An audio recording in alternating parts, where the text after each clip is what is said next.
प्रश्न वही जो परीक्षा में आए। नमस्कार साथियों, मैं पारसनाथ लाइफ हाई स्टडी आई इसके डेली करंट अफेयर में आपका स्वागत है। साथियों, आज के 3 महत्वपूर्ण प्रश्न हैं।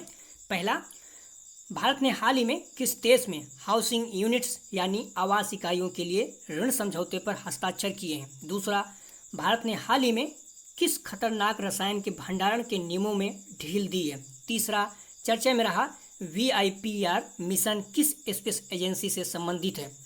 साथियों, प्रश्नों पर आएँ उससे पहले यदि आप लोग चैनल को सब्सक्राइब नहीं किए तो प्लीज़ चैनल को सब्सक्राइब और शेयर कीजिए, वीडियो को लाइक जरूर कीजिए, इससे मोटिवेशन मिलता है। आइए देखते हैं आज का पहला प्रश्न। जस्टिन ट्रूडो तीसरी बार किस देश के प्रधानमंत्री के रूप में चुने गए हैं। A Australia, B Germany, C Canada, D New Zealand. साथियों, इसका सही जवाब है C कनाडा। कनाडा के लिबरल पार्टी के नेता जस्टिन ट्रूडो तीसरी बार देश के प्रधानमंत्री चुने गए, जिसके कारण यह चर्चा में है। वह 2015 से सत्ता में हैं और 6 साल के कार्यकाल में 3 चुनाव जीते हैं। जस्टिन ट्रूडो ने चुनाव में बहुमत हासिल करने के उद्देश्य से अगस्त 2021 में मध्यवर्ती चुनाव का आह्वान किया। अगला प्रश्न है, किस देश के साथ भारत ने औपचारिक रूप से व्यापक आर्थिक भागीदारी समझौते पर बातचीत शुरू की है। A USA, B चीन, C ब्राजील, D संयुक्त अरब अमीरात। साथियों, इसका सही जवाब है D संयुक्त अरब अमीरात। संयुक्त अरब अमीरात 2019 और 2020 में मूल्य के मामले में भारत का तीसरा सबसे बड़ा व्यापारिक भागीदार है। ध्यान रखना, तीसरा सबसे बड़ा व्यापारिक भागीदार है और वर्तमान में व्यापार मूल्य 59 बिलियन अमेरिकी डॉलर के करीब है। यह अमेरिका के बाद दूसरा सबसे बड़ा निर्यातक गंतव्य भी है। मतलब भारत सबसे ज़्यादा निर्यात किस देश को करता है, तो ध्यान रखना अमेरिका को। सेकंड स्थान पर कौन है? संयुक्त अरब अमीरात। हाल ही में भारत और संयुक्त अरब अमीरात ने व्यापक आर्थिक भागीदारी समझौते पर औपचारिक रूप से बातचीत शुरू की, जिसके कारण चर्चा में है। दोनों देश के बीच द्विपक्षीय व्यापार को 5 वर्षों में 100 बिलियन डॉलर तक बढ़ाने की उम्मीद है। अगला प्रश्न है, निम्नलिखित में से किस उद्देश्य को प्राप्त करने के लिए निवेशकों और व्यवसायों के लिए राष्ट्रीय एकल खिड़की प्रणाली लॉन्च की गई है। A अनुमोदन और क्लियरेंस के लिए single window, B GST data entry, C claim of tax rebate, D इनमें से कोई नहीं। साथियों, उसका सही जवाब है A अनुमोदन और क्लियरेंस के लिए सिंगल विंडो। भारत सरकार ने हाल ही में निवेशकों और व्यवसायों के लिए राष्ट्रीय एकल खिड़की प्रणाली शुरू की, जिसके कारण चर्चा में है। इस पोर्टल को व्यावसायिक उद्यमों और निवेशकों के लिए सभी अनुमोदन और मंजूरी प्राप्त करने के लिए संपर्क के एकल बिंदु के रूप में कार्य करने के लिए डिजाइन किया गया है। इसे ईज ऑफ डूइंग बिजनेस, पारदर्शिता, जवाबदेहिता बढ़ेगी। वर्तमान में 18 केंद्रीय विभागों और 9 राज्यों के अनुमोदन को पोर्टल पर जोड़ा गया है और अन्य 14 विभागों को दिसंबर 2021 तक इसमें जोड़ा जाएगा। अगला प्रश्न है, भारत ने हाल ही में किस खतरनाक रसायन के भंडारण के नियमों में ढील दी है। A sodium chloride, B nitric acid, C ammonia nitrate और कैल्शियम, D सल्फ्यूरिक एसिड। साथियों, इसका सही जवाब है C अमोनियम नाइट्रेट और कैल्शियम।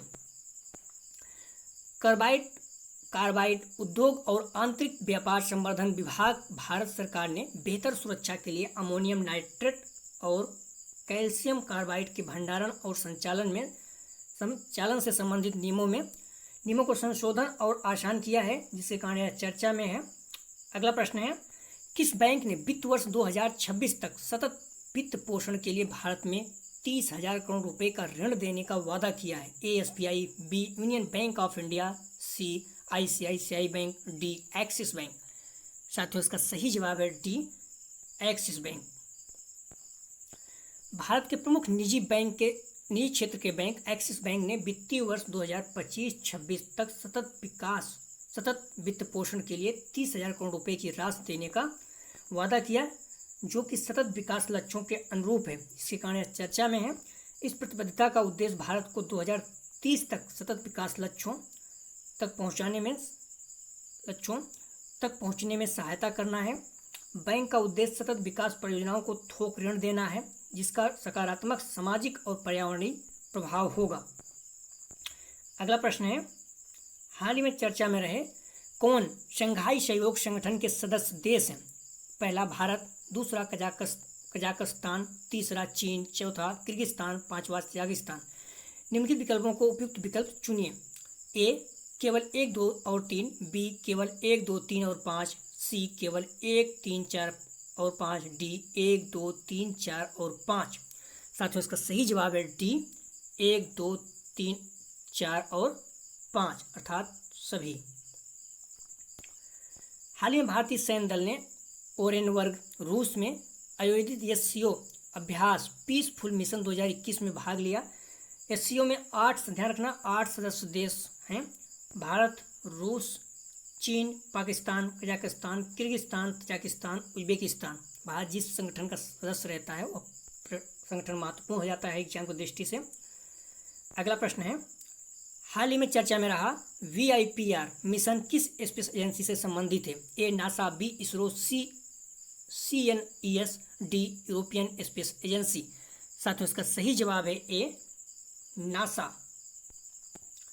नासा ने volatiles investigating polar exploration rover के लिए एक लैंडिंग साइट्स का चुनाव किया है, जिसके कारण चर्चा में है। यह साइट चंद्रमा के दक्षिणी ध्रुव के पास नोबेल क्रेटर के पास स्थित है। इस क्रेटर का नाम इटली के ध्रुवी खोजकर्ता उम्बर्टो नोबेल के नाम पर रखा गया है।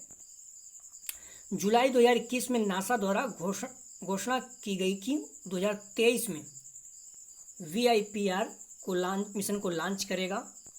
अगला प्रश्न है, उष्णकटिबंधीय चक्रवात बनने के लिए निम्नलिखित में से कौन से कारक जिम्मेदार हैं? ए वायु के ऊर्ध्वाधर गति में अल्प परिवर्तन, दूसरा पहले से मौजूद कम दाब के क्षेत्र या निम्न स्तर का चक्रवाती संचरण, तीसरा 27 डिग्री सेल्सियस से अधिक तापमान के साथ बेहद समुद्र सतह, चौथा कोरियोलिस बल की उपस्थिति। निम्नलिखित विकल्पों में से उपयुक्त विकल्प चुनिए। ए केवल 1, 2 और 4, बी केवल 2, 3 और 4, सी केवल 1, 3 और 4, डी 1, 2, 3 और 4। साथियों इसका सही जवाब है डी 1, 2, 3 और 4 अर्थात सारे विकल्प सही हैं।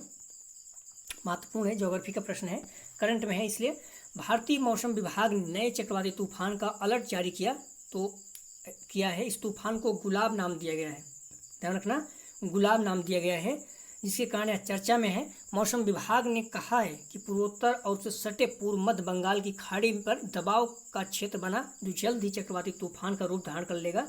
ध्यान रखना, आप लोगों को बताना है कमेंट सेक्शन में, गुलाब चक्रवात जो तूफान है गुलाब, यह किस देश ने इसका नाम दिया है, इस तरह के प्रश्न पूछे गए हैं। अगला प्रश्न है, हाल ही में चर्चा में रहा नागा जनजाति के संबंध में निम्नलिखित कथनों पर विचार कीजिए। पहला, ये लोग भारतीय द्रविड़ परिवार से हैं। दूसरा, नागाओं में केवल एक जनजाति है। उपयुक्त कौन सा कथन गलत है? ध्यान रखना, कौन सा कथन गलत है? ए केवल 1, बी केवल 2, सी 1 और 2 दोनों, डी ना तो 1 ना तो 2। साथियों इसका सही जवाब है सी 1 और 2 दोनों अर्थात 1 और 2 दोनों कथन गलत है।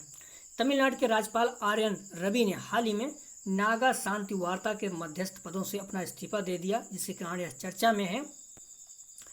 एक आकलन के मुताबिक इनकी संख्या अर्थात नागा की संख्या 2.5 मिलियन है। नागा जनजाति में कई दूसरी जनजाति भी हैं जो नागालैंड और उससे सटे राज्यों में रहती हैं। नागा लोग इंडो मंगोलाइड, ध्यान रखना, इंडो मंगोलाइड परिवार का हिस्सा है। यह प्रश्न पूछा जा चुका है।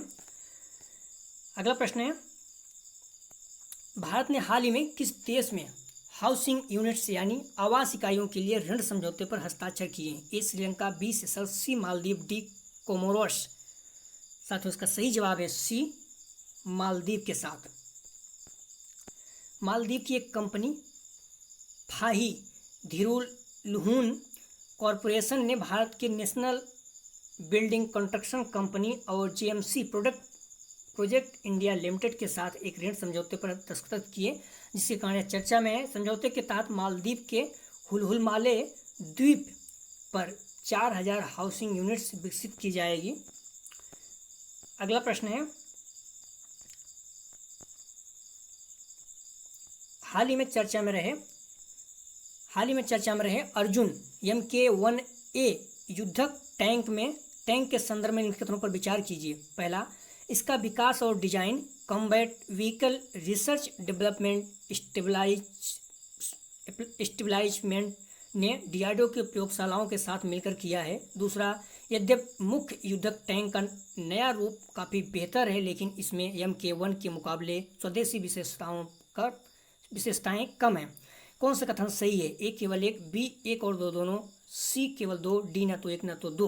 साथियों, इसका सही जवाब है ए, केवल एक कथन सही है। सरकार ने हाल ही में 118 नए अर्जुन MK1A युद्ध टैंकों के लिए ऑर्डर दिए हैं, जिसके कारण यह चर्चा में है। इन टैंकों में बेहतर फायर पावर, सभी इलाकों में काम करने की क्षमता और मल्टी लेयर्स प्रोटेक्शन सुविधा है। अर्जुन टैंक पिछले 15 सालों में भारतीय सेना की सेवा में है। सरकार की माने तो MBT अर्जुन MK1A में 72 नए फीचर्स हैं तो हैं ही, साथ ही इसमें MK1 के मुकाबले ज़्यादा स्वदेशी विशेषताएं हैं। कल का प्रश्न था, आप लोग जवाब जरूर दिया करें। पहले हिमालयन फिल्म फेस्टिवल का आयोजन किस राज्य में किया जा रहा है? ए लद्दाख, बी जम्मू और कश्मीर, सी गोवा, डी महाराष्ट्र। साथियों, इसका सही जवाब था ए लद्दाख। आज का प्रश्न है, आप लोग जवाब जरूर दीजिएगा, महत्वपूर्ण प्रश्न है। हाल ही में किस राज्य ने धार्मिक संरक्षण विधेयक 2021 पारित किया है? ए कर्नाटक, बी केरल, सी यूपी, डी मध्य प्रदेश। साथियों, यदि आप लोग चैनल को सब्सक्राइब नहीं किए तो प्लीज़ चैनल को सब्सक्राइब और शेयर कीजिए, वीडियो को लाइक जरूर कीजिए, इससे मोटिवेशन मिलता है। यदि आप लोगों को PDF चाहिए, डिस्क्रिप्शन में दिए गए लिंक से जुड़कर टेलीग्राम से आप PDF प्राप्त कर सकते हैं। वीडियो देखने के लिए धन्यवाद साथियों, आपका दिन शुभ हो।